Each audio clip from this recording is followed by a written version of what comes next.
नमस्कार दोस्तों, मैं धर्मेश उपाध्याय आपका एक बार फिर से स्वागत करता हूं आपके अपने चैनल धर्मेश संस्कृत मीडिया में। और आज की वीडियो मैं छोटी क्लास के बच्चों के लिए लेकर के आया हूं जो 5वीं, 6ठी, 7वीं, 8वीं, 9वीं, 10वीं, 11वीं, 12वीं तक के जो स्कूल के बच्चे होते हैं उनको चित्र वर्णन में दिक्कत आती है। संस्कृत का जो चित्र वर्णन आता है वो 5 नंबर का एक क्वेश्चन होता है। इस 5 नंबर के क्वेश्चन में आपको 5 लाइन लिखनी होती है, ठीक।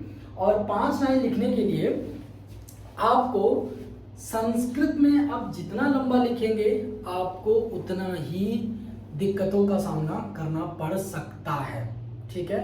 मैं जो तरीका बताऊंगा, मैं जो ट्रिक बताऊंगा वो उन लोगों के लिए है जिन लोगों को बिल्कुल ही नहीं आता, ठीक है। जिन लोगों को ना के बराबर आता है, एक वीडियो में इसको समझाने की कोशिश करूंगा। नहीं समझ में आएगा तो आप कमेंट में लिखिएगा, मैं इसका दूसरा पार्ट भी बना दूंगा, ठीक है। फिलहाल सिंपल तरीके से समझते हैं कि चित्र वर्णन में 5 नंबर हम कैसे ले सकते हैं।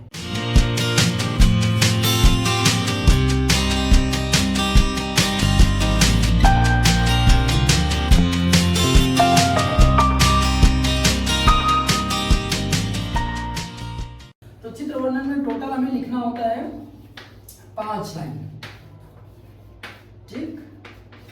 चित्र वर्णन में हमें 5 लाइन लिखनी होती है।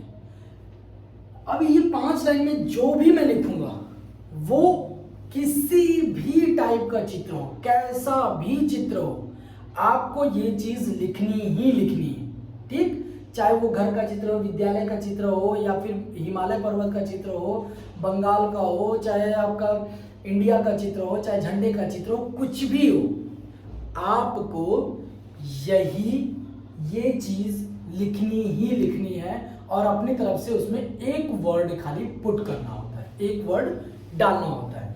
तो आपको हर एक टाइप के चित्र वर्णन में आपको लिखना क्या है पहले वो देख लीजिए। जो सबसे पहली लाइन है उसमें आपको लिखना होता है एतत् चित्रम, ठीक। कोई भी चित्र हो, पहली लाइन में आपको ये लिखना है एतत् चित्रम। चाहे वो चित्र घर का है, एतत् चित्रम से शुरू करिए। विद्यालय का है, एतत् चित्रम से शुरू करिए। हिमालय का है, एतत् चित्रम से शुरू करिए। कोई भी चित्र है आप शुरू करेंगे एतत् चित्रम। इसका फिर मतलब भी बता दूंगा। उसके बाद आपको यहां पे मैं डॉट डाल रहा हूं और उसके बाद आपको लिखना है स्य या फिर याह, ठीक। और यहां लिखना है अस्ति। ये आपकी पहली लाइन कंप्लीट हो गई। कैसा भी चित्र है आपको लिखना है एतत् चित्रम, यह चित्र। एतत् चित्र माने होता है यह चित्र। तो कोई भी चित्र है, जैसे मान लीजिए विद्यालय का चित्र है, तो सबसे पहले हम क्या कहेंगे कि ये चित्र विद्यालय का है, ठीक है। ये फोटो देखते हम कहेंगे कि अरे ये तो इंडिया का चित्र है, अरे ये तो झंडे का चित्र है। तो उसी तरह ये चित्र विद्यालय का है, तो उसमें हम बोलेंगे एतत् चित्रम, यह चित्र। अब दो चीजें हैं, स्य और या। इन दोनों का यूज कैसे कर रहे हैं? तो स्य का यूज आप तभी करेंगे जब कोई वर्ड पुल्लिंग होगा, ठीक। वो भी कौन सा वाला? आकारांत पुल्लिंग, यानी बालक, विद्यालय, घर, ये सारी चीजें, ठीक, जिसके लास्ट में अ लगता हो। या का यूज अब तब करेंगे जब कोई शब्द स्त्रीलिंग होगा, ठीक। जैसे लता, ठीक है, राधा, मालिका, ऐसा ऐसा तो आप यूज करेंगे या। और अस्ति, तो अस्ति माने होता है, ये एज इट इज ही रहेगा। तो आपको लिखना क्या है? एतत् चित्रम डॉट डॉट डॉट स्य या फिर या, दोनों नहीं लिखना है एक ही साथ, एक ही लिखना है इनमें से, और फिर अस्ति। अब मैं मान के चलता हूं कि यह चित्र विद्यालय का है, ठीक। अब यह चित्र विद्यालय का है तो इसको संस्कृत में कैसे लिखेंगे? सेम लाइन लिखेंगे, एतत् चित्रम। अब विद्यालय में लास्ट में य है ना, तो य में क्या मिला है? अ, ठीक। यानी कि क्या होगा? पुल्लिंग, तो लगेगा क्या? स्य। तो आपको स्य से जस्ट पहले लिख देना है विद्यालय।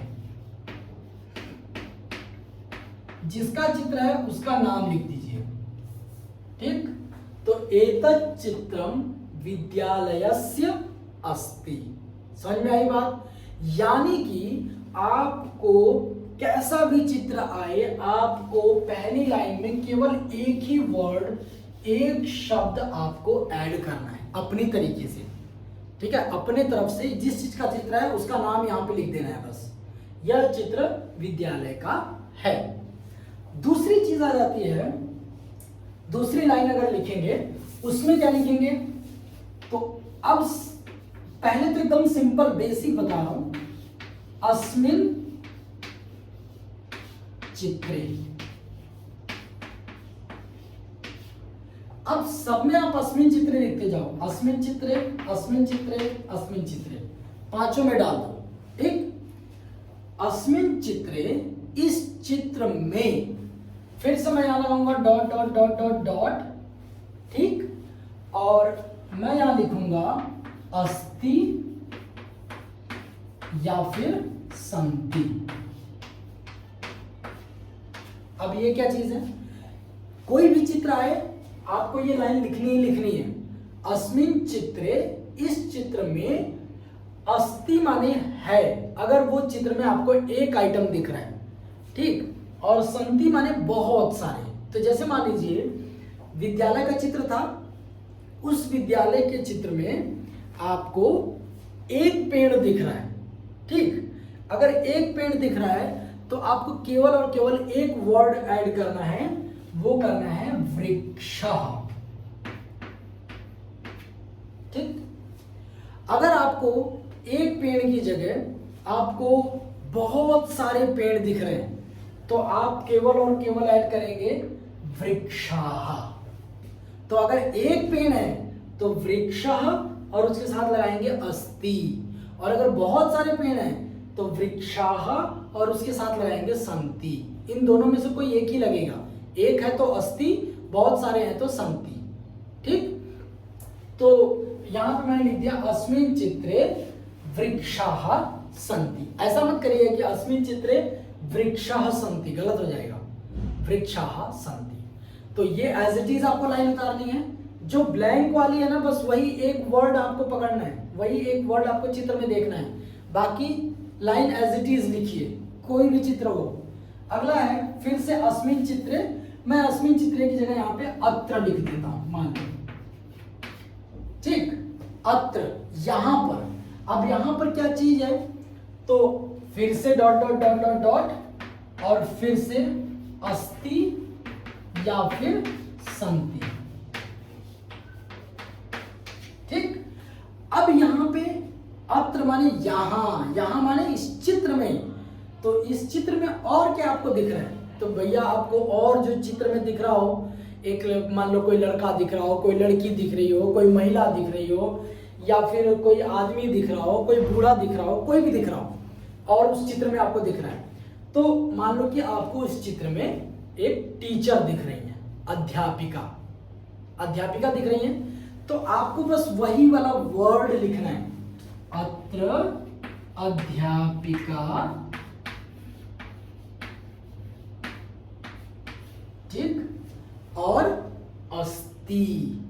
बहुत सारे होंगे तो लता लते लता अध्यापिकाः सन्ति, एक है तो अध्यापिका अस्ति। ठीक, तो ये चीज हो गया। सेम फिर से आ जाइए, अस्मिन चित्रे, अस्मिन चित्रे, फिर dot dot dot dot dot और फिर अस्ति या फिर संति, दोनों में से कोई एक। फिर अस्मिन चित्रे, अस्मिन चित्रे और फिर से dot dot dot dot dot अस्ति और संति। ठीक है, तो कहने का मतलब है कि जो मैंने बोर्ड पे लिखा है वो आप किसी भी टाइप के चित्र वर्णन में एज इट इज डाल सकते हैं। ठीक, और आपको लिखना केवल इतना है कि जो मैंने ब्लैंक वाला लिखा है ना, बस वही आपको एक वर्ण अपनी तरफ से एक शब्द लगाना होता है, और वो शब्द आपको मंजूषा में भी मिल जाएगा, और वो शब्द आपको सीधा आप चित्र में देखेंगे तब भी मिल जाएगा। ठीक है, तो अस्मिन चित्र, इस चित्र में, अब मान लीजिए कि इस चित्र में मुझे बहुत सारी लड़कियां दिख रही हैं। ठीक, तो मैं यहां पे लिखूंगा केवल और केवल बालिका। ठीक, मैंने यहां लिख दिया बालिका। अब बहुत सारी लड़कियां हैं तो क्या हो जाएगा, संति। अगर बालिका होता तो क्या होता, अस्ति। तो इस चित्र में बहुत सारी लड़कियां हैं तो बालिका संति। क्लियर है? फिर सेम अस्मिन चित्र है, उस चित्र में और आपको कोई दिख रहा हो, वृद्धा अस्ति, बूढ़ा दिख रहा है तो, महिला है तो महिला अस्ति, बालका है तो बालका अस्ति। तो जो दिख रहा है वो चीज यहाँ पे लगा देनी। तो चित्र वर्णन चाहे कोई भी हो, कैसा भी हो, कितना भी डिफिकल्ट हो, आपको ये चीज जो मैंने अंडरलाइन नहीं की है, जो मैंने अंडरलाइन नहीं की हुई है, वो तो हर एक टाइप के चित्र वर्णन में एज इट इज लिखना है, एज इट इज। बस आपको एक एक वर्ड जोड़ना है और आपके पूरे 5 में से 5 नंबर आएंगे। ठीक, अस्ति और संति में से कोई एक लिखना होता है, वो देख लीजिएगा कि अगर एक लड़की है तो अस्ति, बहुत सारी है तो संति। ठीक, तो ये चीजें हैं चित्र वर्णन का एक बहुत ही बेसिक, चाहे ये आप किसी भी क्लास में इसको यूज कर सकते हैं। ठीक है, तो अगर अभी भी आपको कोई डाउट है, कुछ चीज़ें अगर आपको जाननी है, या सीबीएसई के या फिर स्कूल लेवल के किसी सिलेबस के ऊपर अगर आपको समझ में नहीं आ रहा है, तो आप कमेंट में लिख सकते हैं, मैं उसके ऊपर भी वीडियो बना करके आपको समझा दूंगा। व्याकरण, कोई भी स्कूल लेवल का व्याकरण या कोई भी चीज़ हो तो आप मेरे से पूछ सकते हैं। आज के लिए इतना ही। मुझे उम्मीद है कि ये चित्र वर्णन आपको समझ में आया होगा। इसके लिए कुछ प्रैक्टिस के तौर पे मैं कुछ फोटोज़ भी डालने का प्रयास करूंगा, या एक आध वीडियो बनाऊंगा ठीक इसी के ऊपर, जिसमें फोटोज़ डाल करके प्रैक्टिस भी करेंगे सेम इसी पैटर्न पे। ठीक है, तो आज के लिए इतना ही। आपका बहुत बहुत धन्यवाद, और अगर आपकी कोई भी समस्या हो या आपको कुछ भी पूछना हो तो आप कमेंट बॉक्स में जरूर लिखें। धन्यवाद।